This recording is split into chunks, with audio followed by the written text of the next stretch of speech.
Hello, good morning. Welcome to the session. I'm Vana Sypsa. I'm Professor of Epidemiology and Medical Statistics at the University of Athens in Greece. For those who attended last year's conference in Athens, perhaps we've met. I was one of the co-conveners. It's nice to be in South Africa, a great place. First of all, we will start with some housekeeping. I would like to thank the gold sponsor Gilead and our silver sponsor AbbVie.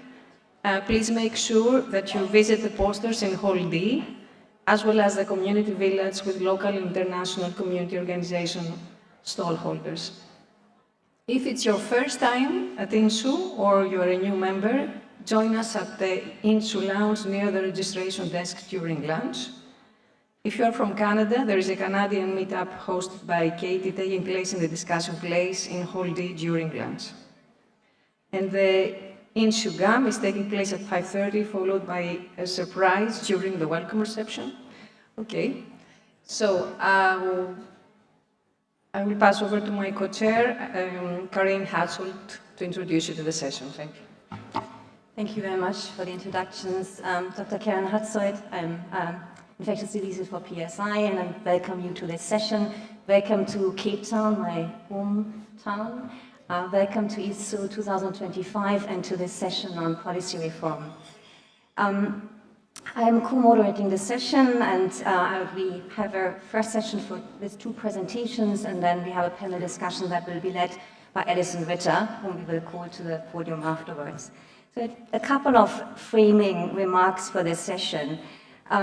Punitive laws and criminalization have shaped who has access to care, who ends up incarcerated, and who is left behind in the HIV, hepatitis, and TB response. There's evidence that criminalization fuels epidemics, while countries that adopt health and right-based approaches are seeing real public health impact and gains. In many African countries, and we are in Africa here, drug use is still too often framed in a criminal justice issue rather than as a public health and human rights priority. This results in rising incarceration, stigma, systemic barriers to harm reduction.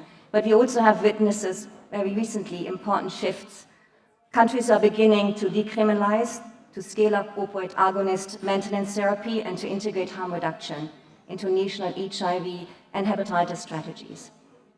This is a critical moment, one that demands evidence-informed policy, political will, and global solidarity.